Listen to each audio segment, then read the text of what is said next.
The very concept of objective truth is fading out of the world. Lies will pass into history. And this week's opening quote comes from George Orwell. Welcome to Surviving the Matrix, ladies and gentlemen. My name is Maxwell Igan. It's a pleasure to be with you once again, and I will be your host for the next hour. When attempting to piece together the past from the scattered fragments that we have, the relics that are lying around the world, and the scattered fragments that we have in the history that we've got, it's very, very important to start with a completely blank slate and just start pulling at threads and let them take you where they lead you. That's the approach that I have always employed anyway. That's the approach that I've always found has worked best for me. I don't ever start anything with a foregone conclusion of where it's going to go or by wanting it to go anywhere. I don't start off trying to confirm opinions that I've got or theories that I may hold. I simply pull at the threads and see where the threads lead me. Sometimes I may form theories or opinions along the way and think, okay, that's a possibility, and I'll put that up there on the shelf to be considered. But I won't use that as a focus or use it as a point of reference to cloud my judgment on where the threads may lead me. I don't particularly want the threads to go in any particular direction because I don't have any stake in the outcome. There's no particular result that I want to be true. And it's just the way I've always approached everything. I mean, a lot of people with whatever research they're doing, perhaps they're researching something like the Bible. Often they will go into that research wanting to prove the Bible to be true or wanting to prove the Bible to be false. It'll be one of the two. There are very few that just go in there to see where the threads will lead them. It's the same when someone is researching the roots of civilization or something like that. People will get a focal point saying, well, I believe it was these people who were the first, and then they'll go and they'll look for stuff that reinforces that to see if they can prove their theory. Same when people are looking into the ET concept or whatever. A lot of people go in there trying to prove aliens are real or trying to disprove aliens are real. It's the same with the globe and flat earth debate as well. People go in there wanting to either prove the flat or prove the globe. You know, with most of these topics, people don't just pull at the threads and see where the threads lead them. They go in there with a foregone conclusion, and most of the time, whether they are prepared to admit it to themselves or not, they're wanting to see a particular outcome in what they're researching. And they don't see so many other things because they're simply not prepared to look. And this is very much the case also in regard to history, because people are simply not prepared to look outside the box that is given to them by academia. You know, I've always had this philosophy that belief is the enemy of knowledge, and I'm very careful of what I choose to believe because the rabbit hole that we're investigating goes so deep and there are so many red herrings along the way that you just never know where you're going to be led. So it's very, very important to keep an open mind through the entire process and not want for any particular outcome to be true in what you're researching. Because if you do, you may well miss other little clues along the way. As I said, the rabbit hole goes very, very deep. I think it's important to never approach these sort of issues with a foregone conclusion of what you're going to find and be going about looking for things to reinforce that view. I always think it's best to just let the story unfold in front of you and see where it leads you. And letting the story unfold before me was kind of what led to the last broadcast that I put out, and I did get quite a mixed result from that broadcast. I got a lot of people praising it and I got a lot of people criticizing it, and it was very interesting to watch the responses from it, and it was quite expected that I would get those responses from it as well. And again, it was a pretty vague outline that I gave in that show because I was just kind of throwing the pieces on the table and seeing where they felt to get people's opinion of them. But since that broadcast, I've had so much more information come in, and it's really interesting watching how history unfolds and just how much we have been lied to. Something that I did receive from some of the comments on the last broadcast was criticism for questioning the official written version of history. There were suggestions that by questioning the official version of history, I may be discrediting myself or the information that I'm presenting to people in other shows that I've done. But really, the official version of history is very, very questionable, ladies and gentlemen. The timeline is all wrong. It really is. And having recently discovered the work of Anatoly Fomenko and the new chronology that he has presented, it really does make a lot of sense. And you've got to understand that there were other people that also presented this chronology. Newton presented this chronology, and at least 2 or 3 other historians along the way presented this type of chronology and suggested our history was out by at least 500 to 1,000 years. And that's irrespective of what you think of Newton's other work or what you think of these other scholars' other work. It's just a simple fact that all of these 3 random scholars who had nothing really to do with each other all came up with the same kind of timeline. They came up with the same amount of years that have been changed, the same dates for the years that have been changed, so it really does lead a lot of credibility to this concept. And perhaps let me correct that, not necessarily years that have been changed, but at least years that were out in the calendar. They all recommended that everything before about 1300 should be scrapped for about 500 years. All of that history should be deleted. And when I say deleted, I don't mean you delete the events, you just bring them forward in time. A lot of the stuff that we're told happened 500 or 600 years before those dates actually didn't. It happened contemporaneously with other events. It's just that they pushed many of them back in time and extended the timeline by 500 to 1,000 years in some places, which really doesn't need to be there because that time doesn't exist. And I'm sorry if I just can't remember their names offhand. I've had a lot of information come in the last couple of weeks and got a lot rattling around in my head, but it's mentioned in Anatoly Fomenko's book, and then having Fomenko's work, again, this lends even more credibility to it, because once you read Fomenko's work, it's really backed up by so much fact that it's virtually impossible to dispute. He's got so much evidence to back up what he's saying, far more than what we're presented with in the current academic version of history. Fomenko's timeline is also very much supported by the myriad of artifacts that are lying all over the world, which can't really be explained very well by modern academic history. And you've got to look at where that current academic version of history also came from, which was through Scaliger and a bunch of other people. It was virtually written by 2 or 3 people who kind of made it up and put out their opinion of what they thought it would be. And it worked well for the church, and so the church spread it everywhere. And they all worked for the church anyway. They were all working for the Jesuits when they compiled this history, and so, of course, it is questionable. Now, on the last show, I was alluding to the lost civilization that we've all been searching for so many years. This has been disputed by so many academics that this civilization existed. So many of them will say that it didn't, but you've got many, many independent researchers, including myself, who say that it did, because the evidence for it is frankly everywhere. And the point is that a lot of the evidence that's lying all over the world can't really be explained by the current academic timeline, but it can be explained if you factor in a lost civilization. The problem is that they're just simply not prepared to do that, because if there is, and they've got all this period of history they can't explain because they're sticking to this Roman timeline. And they say, well, if civilization built up from Rome and there was a civilization that existed before that, then there's a gap. And we can't explain that gap, so therefore this civilization couldn't have been there. And they automatically assume that anything that doesn't fit within their Roman Scaligerian version of history must automatically be wrong, and so they're not prepared to look.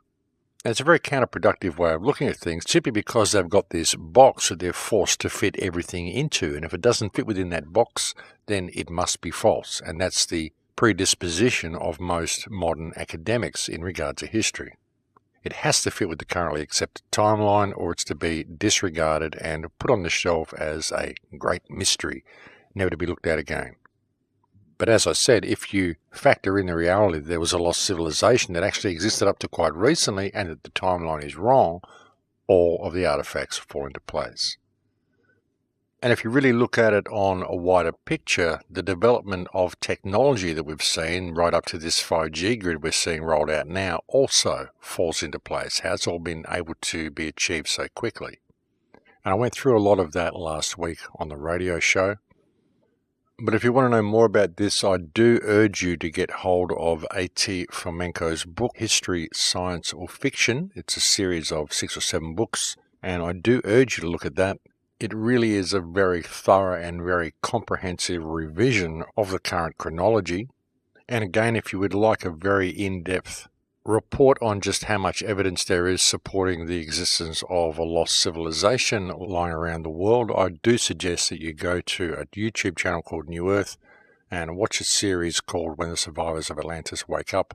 The lady who put that series together, Sylvia Ivanova, has really done a fantastic job of compiling an awful lot of evidence to indicate that our history has changed, to show you where most of these relics are of these lost civilizations, and to show you quite a good deal of evidence which very much supports the suggestion that this civilization was still in full bloom up till quite recently.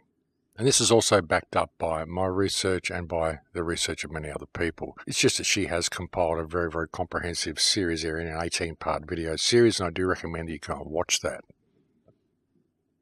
But looking at it a little bit deeper, understanding the concept of this Atlantean culture and considering the possibility that it was very likely a worldwide culture, that the land that supposedly sank may not necessarily have been Atlantis, but may have been a greater landmass, and that what we refer to as Atlantis was, as I said, simply a culture of these people.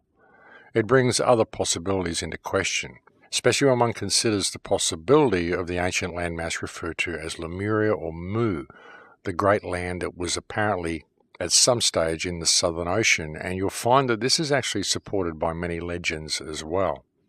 And it's very likely that this was the land that sank, and this was the culture that brought what we know as the Atlantean culture to the world. Now, I'm just speculating with that, but it's very likely that that is what happened. And it's very likely that this culture, this ancient land of Lemuria, encompassed the lands of Australia right across through to Madagascar and possibly even joined Africa, or perhaps it stopped at Madagascar and just encompassed Australia and New Zealand over to that point. But it's very likely that it was there, and it was these people who went out and spread their culture around the rest of the world. And there may be many people that will want to dispute that claim because of the claim by modern academia that life came out of Africa. This is the currently promoted hypothesis, and they make this claim because the more diversity that can be found in genome types, the older the race, or this is the claim that is made anyway. And African Negroes have, I believe, 6 different genome types. But what they fail to tell you in that claim is that the Australian Aboriginal actually has 32 different genome types, so if the more diversity of genome indicates the older the race, then the Australian Aboriginal would appear to be at least 6 times older than the African Negro. So taking that into account, it would be reasonable to assume that were an ancient culture to exist, these people would perhaps have been part of that culture. And this is a culture that predates known history, but may not exactly have existed in what we would perceive to be ancient antiquity. Although maybe it did, but it's very likely that it didn't disappear in ancient antiquity and was then replaced by the Roman Empire. It's very likely that this culture went from ancient antiquity up until around about 1,000 years ago, where it fell into decline for some reason. Something happened, and then it finally fell into complete decay and got wiped out from existence around about 200 or 300 years ago. And the reason I'm putting this out there and claiming this as a possibility is simply because this is the hypothesis that all the evidence supports. And it's been very difficult to piece all of this together up until this point because we've been working with the timeline that we've been given by academia, assuming this to be at least vaguely correct. But with the introduction of Fomenko's new chronology, suddenly all the pieces of the puzzle fit together. Well, a great deal of them certainly do anyway, but the point is that they all lead towards the existence, they all lend credibility and go a long way to verify the existence of an ancient worldwide culture. And as I said on the show last week, this is the culture that is referred to in South American legends, Viracocha, Quetzalcoatl, and these great teachers that came. And it's also very likely that the land that they originally came from disappeared somehow, and the remnants of this culture went out and settled around the rest of the world. But however it happened, many of the ancient cultures that we were left with, such as the Aboriginal culture that we found in Australia when the British arrived, were populated by both black-skinned and white-skinned people. And this is also supported by the very little known fact that when the British came here to colonise Australia, there were actually white-skinned tribes, white-skinned Aboriginal tribes living here with the dark-skinned Aboriginal people. And this can be confirmed in the notes of George Augustus Robinson, who was a man who was hired as a go-between between the Aborigine people and the Crown on Swan Island off Tasmania, and this tribe was actually known as the Tasmanian Whites of Swan Island.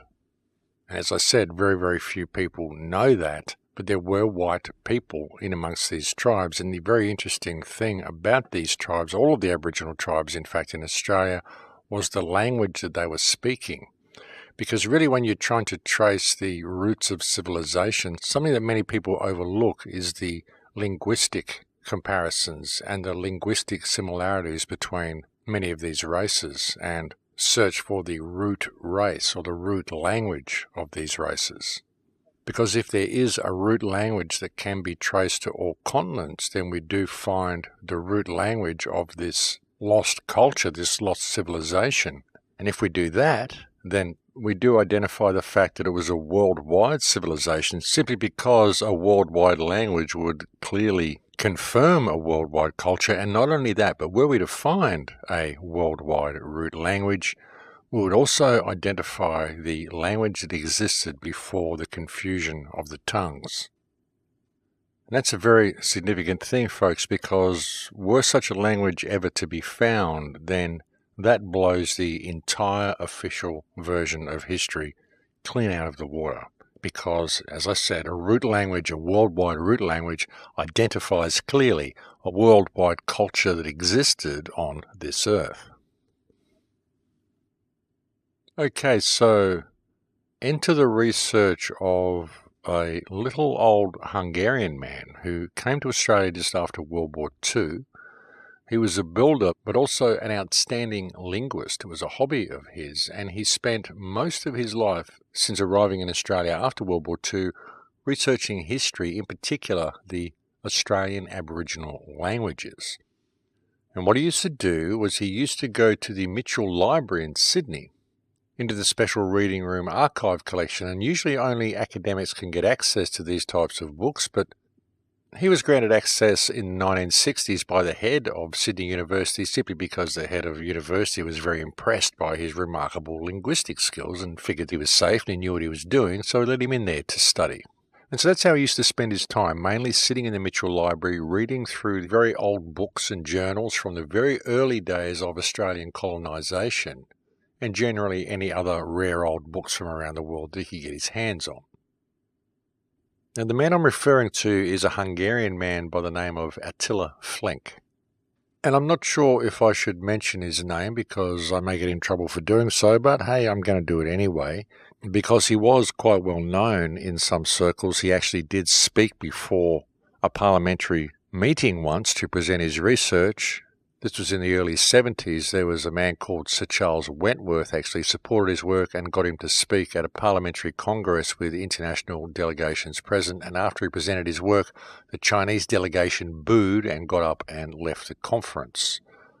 And you won't find any research of this guy on the internet because he never got to publish his work. His work has come to me by way of a friend of his.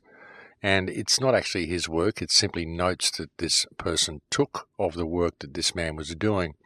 All his work does still exist, but we're not sure whether it will ever be released to the public because of the delicate nature of the work and also because of who is in possession of the work. But what this man did was he worked out with academic proof that right up until the English arrived, the original tribes of Australia were all speaking different dialects of the original Magyar root language. And he focused extensively on Tasmanian and Sydney languages, but he had examples of this proof from all over the country. Now, Magyar is the original root language of Hungarian, and it's kind of a mysterious language. We're told it comes out of the Urals, but it's all ridiculous. The story we're told about where it comes from just doesn't make sense. So it's kind of a mystery language. And by removing the true source of where that language developed from the Hungarian people, they've kind of caused the Hungarian people to lose their identity as well. And quite notably, the time that it was put forth that the Hungarian language was rooted in Finnish and Ural language was the same time they annexed Australia. Just a coincidence, of course.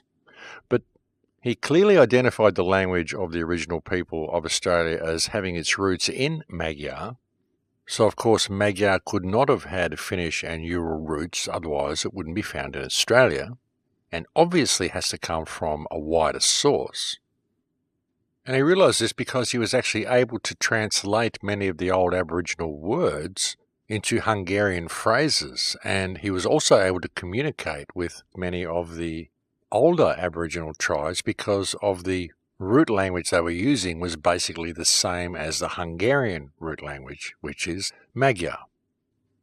So the question has to be asked, how could it be that the Australian Aboriginal was speaking the same basic root language as white Hungarians from Europe?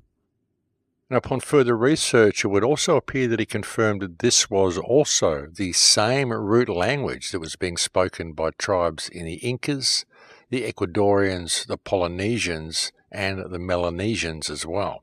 Basically, everywhere that the European invaders went and stole their lands and claimed as New World discoveries, this language was being spoken. And it goes even further. Apparently, according to Flink, when Christopher Columbus discovered the Americas, and which is kind of another grey area to get into because we know that Columbus didn't discover America, and it may not have even been Columbus who did the trip, but whoever it was who did that journey, somewhere during that incident, 6 Incas were taken from South America and were brought back to the Pope in Rome. And when the Pope heard the Incas speaking Magyar, he ordered the Spanish to go and wipe out the entire Inca race, around 40 to 50 million of them. And I can't bring you any more on that particular information at the moment because I'm still a little vague on that bit, but I will find out more about the Inca, Ecuadorian, Central American connection, and I'll get back to you on a later show. As I said, folks, I'm just pulling at threads here and seeing where they go, but I will get some more information on that and get back to you on it. But it really does make sense that that is why the Spanish went in and wiped out the Incas. You see, it wasn't about the Inca gold. That was just a bonus on the side, but the gold was just a cover story. They didn't go in there to steal the gold. They went in there to wipe out the population because they didn't want them speaking that language. And this would also explain why the remnants of the South American culture that were left after the Inca invasion were forbidden to speak their own language. It also explains why the East India Trading Company wiped out so many shamanistic tribes all around the world. It all begins to make sense when you start thinking that it was the language that they were looking for. Because they needed to wipe out all trace of this language, because any trace of this language would have proven that there was a worldwide culture that they were destroying. But it would appear, according to Flink's work, that this was the root language that was spoken in all of these places. And so the Jesuit forces went out and made a very, very concerted effort to clear the world of this root language and to genocide all the people who spoke it. They genocided the Incas, they genocided all the Polynesian people, they certainly genocided the Native Americans. And then the same thing was done to the tribes in Australia, which they wiped out in a similar manner to the way they wiped out the American Indians, mainly by giving them blankets with smallpox on them. What they actually did was send in Indian slaves that they'd kidnapped ashore to the Australian people, knowing the Australians would welcome them as brothers. But before they sent them ashore, they got long sticks with cotton on the end and smeared them with smallpox that they kept in a jar so they could infect the Australian tribes with smallpox and help wipe them out that way. And this sort of thing is simply not recorded in Australian history at all. We can find it in American history. It's quite a well-known event, but it's not recorded in Australian history at all. And instances of this are apparently recounted by many of the early explorers in the journals that Flink was looking through in the Mitchell Library. It's also noted that the British explorers sent people in there to communicate to the tribes to find out which tribes could speak Magyar, and then they subsequently went in and wiped all of those tribes out. Once the tribes found out this was happening, they all fled inland. And that's interesting in itself, but the story goes even deeper than that when you start looking into some of the translations that were pointed out by the work of Attila Flink. Because as I said, he clearly identified the root language of all the Australian tribes as being based in Magyar, and by doing that he was also able to gain a much clearer understanding of what actually happened to the original people, because much of the story was told in their language, in the names that they were given, simply due to mistranslations. And so it's very interesting research to look at, and actually forms a huge piece of the puzzle that we've all been searching for. Incidentally, he was very heavily ridiculed at the time for even claiming that there was a connection between languages between Hungarians and Australian Aboriginals. Apparently there was an article, the comical cartoon that was published in a local paper, of an Aboriginal dressed up as a Hungarian and the caption saying, "Hey, I'm a Hungarian." And that was after he'd done his presentation to the Parliamentary Congress at the request of Sir Charles Wentworth. So a very concerted and deliberate effort was undertaken to discredit this research when it was released, and to hush him up and make sure it never got to the public. Apparently he was approached and told not to continue his research by a very irate Catholic priest in the late 60s when he was working on a Catholic church. And there was one stage when all of his work was actually stolen by ASIO, and he came home one day 2 weeks later to find two men sitting in his house with all of his work stacked up on the table, quietly telling him to not make too much noise about what he was researching. And again, folks, I've still got a lot of information to collect on this. I'm just sharing with you what I've got so far because I think it's pretty interesting and I think it's pretty relevant. And again, you might ask, what would be the point of covering all this up? Why would they try to hide it? Why wouldn't they want to find something like a root language? And the reason they would not be wanting to find a root language, folks, is because the discovery of a root language would, as I said, blow the entire official version of history out of the water. And not only that, but it would indicate that it wasn't God that confused the languages, it was actually the Jesuits.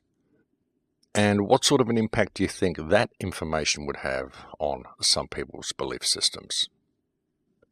But I think we've reached break time here, ladies and gentlemen, so I'll leave it there for now. Thank you for joining me on the air today. It's always a pleasure to have your company, and I'll be back to speak to you again in a few minutes. Don't go away because there's plenty more to come. And welcome back, ladies and gentlemen. Yes, so it's been very interesting and quite synchronistic coming across this research of Attila Flink and the connections that he made and the stories that he found in the journals of the explorers in Australia. The stories of the original people being smeared with smallpox, the stories of how the British would send originating Magyar language speakers ashore to speak with tribes all around the coast of Australia. And whenever the tribes they would speak to would understand the language, the Crown would then wipe them out. It's all very, very interesting stories. It all makes a lot of sense. And of course, the final nail in the language coffin in Australia was when the Crown carried out the stolen generation operation, where children were actually separated from their parents and fostered with white families and forced to speak English and not their traditional tribal languages. You know, looking at things this way and seeing a different motivation in the actions of the Crown and how it was really all about destroying all trace of any connection to the past, it really does begin to make a lot of sense when you start putting things in this context and considering this as being a possibility. And again, it's just pulling at the threads, ladies and gentlemen, because when you start pulling at these threads, well, the language seems to be the common denominator that connects all of the genocides that were happening to all of the different cultures all around the world at the hands of the European invaders. And it's quite interesting, really, because the sheer pompous, arrogant attitude of some of the British invaders at the time when they were invading Australia really did lead to their downfall when you look at the language, because most of the Australian originating languages were translated by a man called Joseph Milligan, and his arrogance and his pompous attitude actually led to the real story being hidden within the translations that he made. And then, perchance, the actions of an immigrant builder from Hungary who happened to be a linguist as a hobby getting access to these translations. I mean, it's pretty random that this would happen, and that the man who gets access to the translations, that his language would have its roots in the same root language of the Australian Aboriginal people and give him the ability to be able to apply Magyar translations to these names and actually come up with the real story. It's pretty random that this could happen, folks. But the real story is there in the translations by Joseph Milligan. And it's just because of the way the translations were done. Because of what Milligan would do, he would get an Aboriginal person there and he would simply point at something, and whatever the Aboriginal person said, he would write that down as the translation. And by way of example, there was one occasion where he pointed at a woman's breast, and the reply that came to him was paragana. And so he wrote down paragana as being the meaning of a woman's breast. And then he went over to a man and he pointed at a man's chest and he said paragana. But the man replied pagamenyera. And so he wrote down, okay, pagamenyera, that means a man's chest. But really when you apply Magyar translations to the words, it means something completely different. When he went over and pointed at the woman's breast, when the man had said paragana to him, what he had said was, we would prefer the hips. And when he walked over to the man and said paragana at the man said to him, pagamenyera, which did not mean a man's breast, but actually meant, if you would prefer my hips, then you are despicable and beneath my dignity. And that is just an example of how bad the translations were that Milligan was making. And there are many, many other examples of this. There was quite a famous Aborigine man who was taken to England and paraded before the Crown, taken and shown to the world, whose name is Bennelong. Most people may be familiar with this character. Anyone who's familiar with Australian history should know the name Bennelong. There's a very good possibility that people in England would be aware of the story of Bennelong as well. His name, Bennelong, that was given to him was because when they asked him his name, he just said Bennelong, and he just kept saying Bennelong. But Bennelong actually comes from the Aboriginal word Bianalong, which when translated into Magyar means I am kidnapped. And that's what he was saying when they'd take him somewhere and they'd say, who is he? He'd just say, I'm kidnapped. I'm a kidnapped man. And so they gave him the name Bennelong. There's another woman, a famous woman in Tasmania, who was given the name Triganini. Triganini is actually a composite word. It's a combination of English and Magyar because of the word true, which is an English word.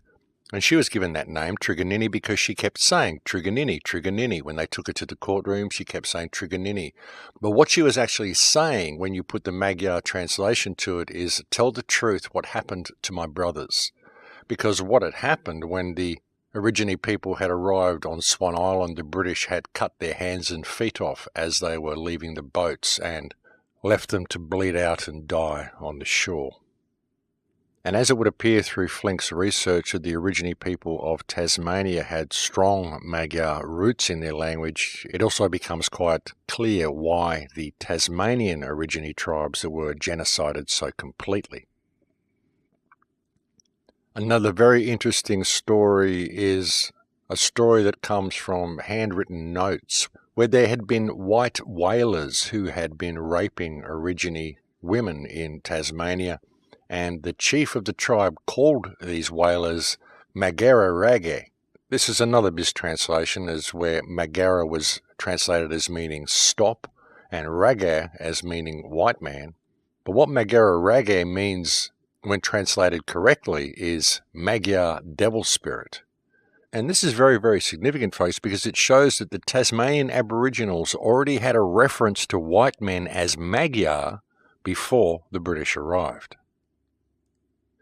It's also suggested that when Captain Cook arrived in Hawaii, the reason the Hawaiians were friendly to him at first was because they thought he was related to a Magyar king of the past from Lele in Indonesia. Lele is now an underwater ruin that can be seen off the coast of Indonesia sometimes.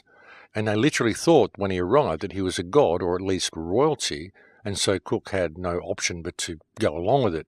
But when he left, bad weather and rough seas forced him back to Hawaii, forced him back onto the island. And that was when the Hawaiians realized that he wasn't a Magyar, that he was actually an imposter, because the Hawaiians had always known to the Magyar, or Magi as they called them, were master sailors and boatsmen and knew how to sail the seas in any weather. And they also knew that the Magyars used star maps to navigate the world and knew the lands by the star constellations that were above them. Cook obviously couldn't do this. He couldn't navigate by star maps, and he couldn't control his vessel in rough seas. And so the Hawaiians figured out that he wasn't a Magyar king, and so they killed him. Now, on the show last week, I was making reference to the point that there was very likely a worldwide religion that existed before the reformation of our history, before the world was turned into what it is now. That there was very likely a worldwide religion whereby both Islam and Christianity complemented each other. Whether this was simply both religions working in harmony with each other, or whether it was simply a pagan religion that developed into Christianity and Islam, this is up for debate. Anyone can go down that rabbit hole and do the research they want. That's not what I'm here to discuss. But the fact that there was a worldwide religion and that it was known throughout the world very significantly is also revealed through the research that was done by Attila Flink, because one of the other translations that he found, one of the translations that was done by Milligan, was when Milligan asked for the translation for the crucifix that he was wearing. Milligan was wearing a crucifix around his neck that depicted Christ on the cross, and he pointed at it and he wrote down the word that he was given, which was Urapuni. So he wrote down Urapuni for cross.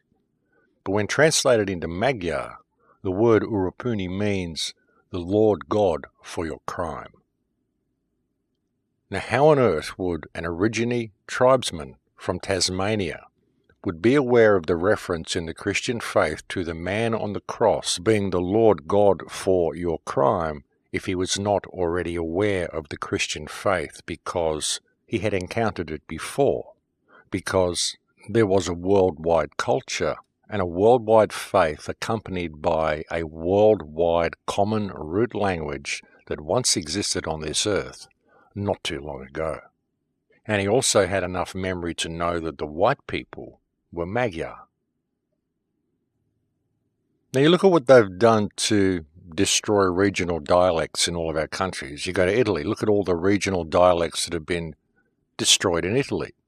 And not just Italy, but that's a good example. I mean, they do it through France, they've done it in the Netherlands, they do it everywhere. Every country you can think of, they bring in a national dialect and they start saying, oh, these little regional dialects are the common folk. You don't want to speak in the common tongue. You want to speak in the new tongue, the national language, so that you're up and smart with everybody else. What they do is they remove your connection to source, they remove your connection to the old ways and to the old customs, and they remove your connection to yourself. You know, when you really look at the significance of a worldwide language and you look at the English language, which is being superimposed over everybody, English is a very disconnecting language. There's no earth in English. There's no way to connect yourself to spirit when you're speaking the English language. But when you look at some of the old tribal languages, these languages connect you to the earth. They connect you to spirit. They connect you to the land that you live on. For example, as was pointed out to me by a friend the other day, the friend who brought me this information, when you're speaking English, you look at the word tree. There's nothing in that word to describe to you what a tree is. There's no feeling of a tree in there. You can't just say tree to someone, they'll know what you're talking about. You have to explain to them what the word means, and they have to figure out that that is the meaning of the word. But if you look at tribal languages, they describe the things that they're talking about. They connect you to the spirit of the things they're talking about. And it is very much suspected that were we able to reconnect to a root language that connects us to the earth, we would unlock a lot of powers within ourselves. You know, it's said that by singing certain words in Sanskrit, you can change the color of a candle flame. And it's even been postulated by some that English is in fact a phonetic reversal of the Hebrew language. So when you really start getting into these languages, you start looking at the roots of Hebrew, where that goes back to as well. I mean, this is a very, very deep rabbit hole to go down, and nothing that I can bring you on one radio show. There's so much information that I've had coming in the last few weeks. Really, it has been phenomenal. And trying to piece it all together to bring it to you is a bit of a mammoth task, but I've got so much to share about this in the next few months once I do put it all together. You're just going to have to bear with me on that, but it's very, very significant finding this work of Attila Flink and finding this language connection, because, like I said earlier, folks, what it indicates is that God did not confuse the languages. The Jesuits confused the languages when they superimposed this current version of Christianity over the world, because it would appear that there was a prior version of Christianity that existed that was very, very peaceful. And people might say, well, look, Christianity is peaceful now, but hey, look at the world, folks. We're having a lot of wars on account of religion at the moment, and it would appear that all of these wars are completely unnecessary. All of these wars have been contrived by government, and a lot of these wars exist, and all of this conflict exists because we've all been removed from our roots. Every single people have been removed from their roots. Everybody. You know, I got a lot of flack last week for suggesting that a lot of this culture that we've got, this ancient culture, came from white races, and that the white races shouldn't really be held responsible for what these European invaders done, because ultimately, folks, it wasn't races, it was the psychopaths that control the races. And I still agree with that. And when you look at this research, it goes a long way to confirming that there was this ancient culture, that it was a white culture, that it went out and it migrated to all these other places, and that it was a Magyar culture. And you see that how there were white tribes living here in Australia. There were white tribes living with the Australian original people, and everyone was getting along fine. The whole world appears to have been getting along fine until something happened that infected the minds of a group of people, possibly those that were living around the region of Tartaria. Something happened. There was a war. Something happened. Somebody came. Something happened to shift our consciousness, to shift the entire world consciousness. And it started at that point, and then it's gone out and infected the rest of the world. But what we need to do is put down all this racial division and all this religious division and all the division that's been pushed on us and realize that something has happened from outside that has changed what we were into what we are now. And the only way we're going to get back there is if we put all of our differences down and realize that we've all been played, and realize what's really happened here, how different our history is, and how much we need to reconnect to our roots and reconnect to what we really are. We're not going to be able to do this unless we put all of our stuff down, because there's a far, far bigger picture here than what most people are looking at. You know, we have been played on so many levels that it's almost impossible for people to see the big picture. That's why you can't be judgmental of people. You can't be out there pushing your belief systems on people. It's time for us to put it all down and walk to freedom, ladies and gentlemen. It's time for us to realize the truth.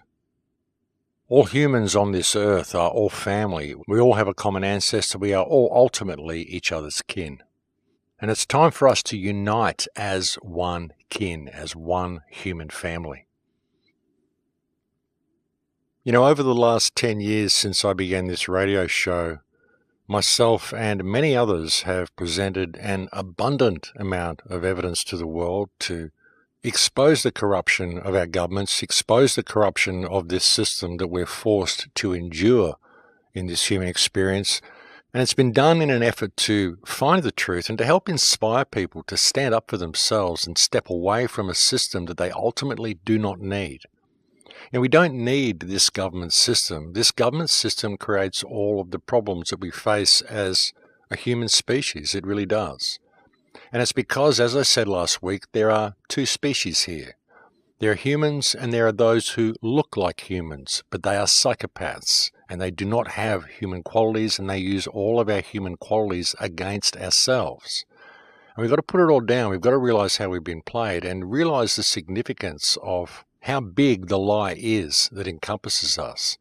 How big the lie is in stealing someone's history, what this does to a species.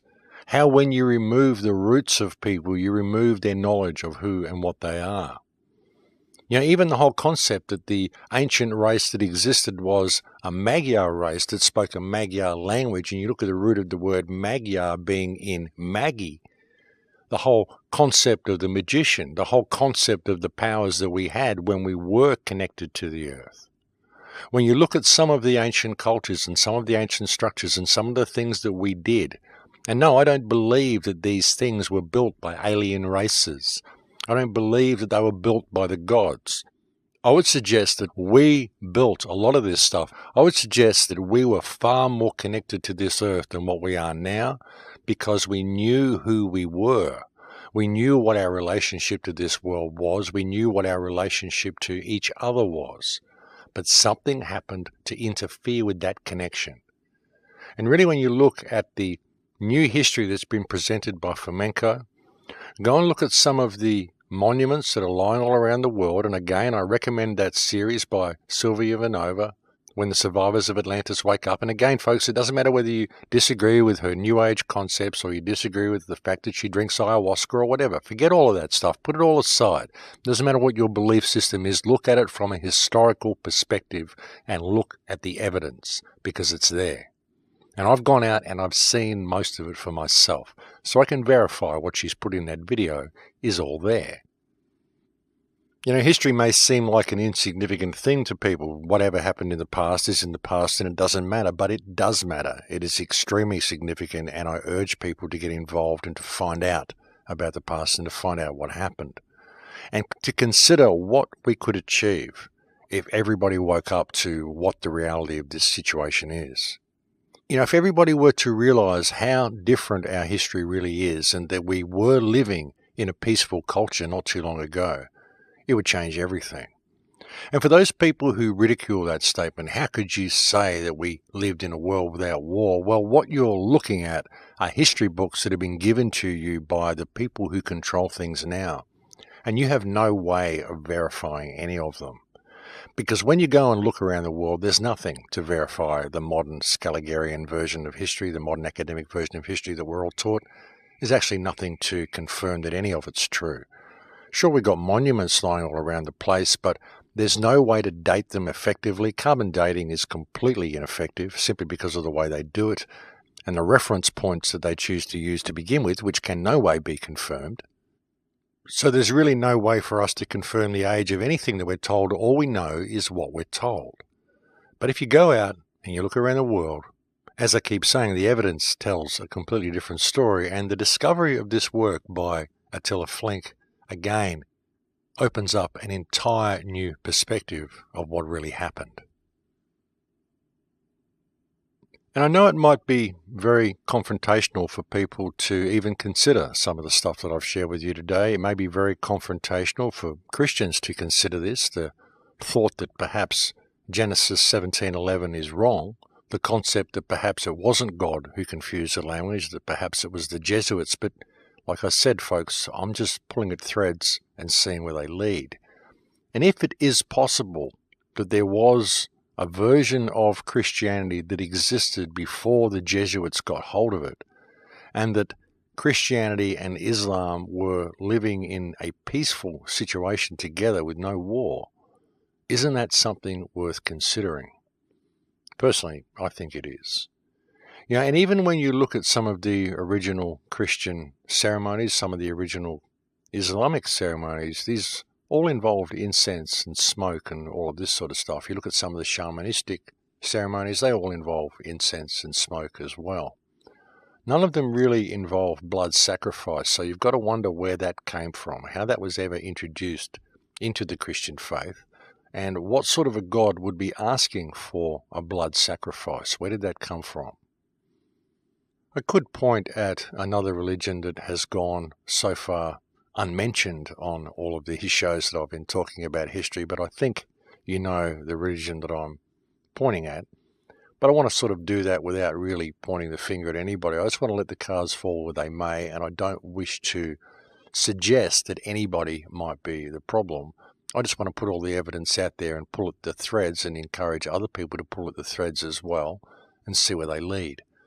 But there is another faith that does involve itself in blood sacrifice quite often, and it would appear that that faith has superimposed itself over the other two faiths and caused these other two faiths to war with each other. Again, divide and conquer is the motto. Get the species to kill each other, get the races to kill each other, get the faiths to kill each other. And this is what has been done to us on so many levels, and it's what's been done to us now through this political system, through this whole intermingling of cultures that's happened as well.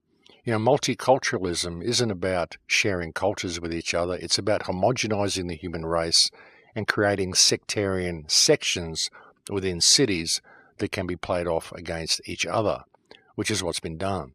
And we've got to put all of this stuff down and realize just how big this deception is and how much we've been played, ladies and gentlemen. You know, there's so much information that's coming out now. There's so many people that have been looking into ancient history for so long now. So many people have exposed the enormous amount of ruins that are lying all over the world. So there should be no doubt in anybody's mind that there was this ancient culture that was there. I mean, it can't be just written off anymore. You can't have mainstream academics just saying, well, the lost civilization theory, it doesn't hold any water. There are literally ruins everywhere, dating far, far back than what anybody would ever believe. And that's the thing with even what I'm saying with the timeline being changed and bringing things a lot closer to the present. I'm not saying that these things didn't exist in ancient antiquity. All I'm suggesting is that they weren't destroyed in ancient antiquity. I mean, sure, there's probably some cultures that were. I mean, the pyramids look pretty old. The Sphinx looks pretty old. There's certainly a lot of water erosion on that. Perhaps that culture fell into decline way back in the beginning of when things started falling into decline. But other cultures, such as the South American cultures and the ruins around Rome and Greece, these don't look that old. And there's every indication that whatever the civilization that was here, that began in ancient antiquity, actually existed up until quite recently. And then there was a concerted effort to wipe this civilization out worldwide, and not only wipe out the civilization, but wipe out all trace of any connection to it by making sure they wiped out any connection to the languages as well. And again, when you start looking at some of the things the East India Trading Company did when they went out and they destroyed shamanistic cultures all around the world, when the pirates went out and they raped, pillaged and plundered everywhere, we always assumed that this was just about wiping out their shamanistic traditions. And it's a very indication that they were doing that. But what about factoring in the reality that they were probably searching for the language as well? Because were the language to remain, that would reveal the common connection that all of these cultures once had. And that's something really worth thinking about, folks, because if that's true, then that is something that is very, very significant. And what can I say, folks? Because according to the research that was done by Attila Flink, it is true. This language did exist. This common culture did exist. And the evidence for it is right there in the journals that exist in the Mitchell Library in Sydney, penned by the very people who were carrying out the crimes as they were carrying them out. And that's, again, something worth thinking about. And like I said, there's a lot more of this information. I've only brought you the tip of the iceberg. I'll see what I can do about uncovering a bit more to bring you on some future shows. But unfortunately, we have now reached that time again, ladies and gentlemen, where it is the end of the show. And it's been good to be able to bring you this information today. And as I said, I've got a lot more of it to share. I've got so much to process, and I've just given you the very tip of the iceberg with the show today. But this is a very, very significant find, this discovery of this Magyar root language that has resulted from an examination of the work of Attila Flynn.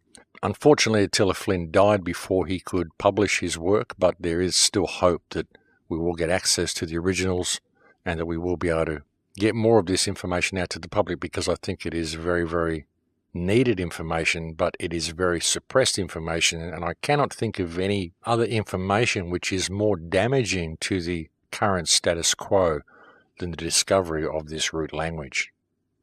And I almost wasn't going to bring you a show this week because, frankly, this road has been quite a tough one to tread lately. But the importance of this information caused me to change my mind, and I thought I'd just get it out to you because I think it needs to be heard by people. And as I said, that is really the tip of the iceberg, but I'm going to have to leave it there for now, unfortunately, because I have completely run out of time. So thank you to all those who continue to support the show. Thank you to those who send me so many kind emails. I've certainly received a plethora of them in the last few weeks, and thank you very much for that. Thank you to all my Patreon supporters. You are the only ones who keep this show going. You are the only ones who keep this research going. So I cannot express my thanks to you people enough. And thank you to all the people who continue to listen to the show. Thank you to all the subscribers. It's nice to see my YouTube channel has actually reached 100,000 subscribers this week, and that's a great thing to see. So thank you all for that. But that's it for me, folks. I'll look forward to speaking to you again next week. Please take very good care until then. In Lakesh.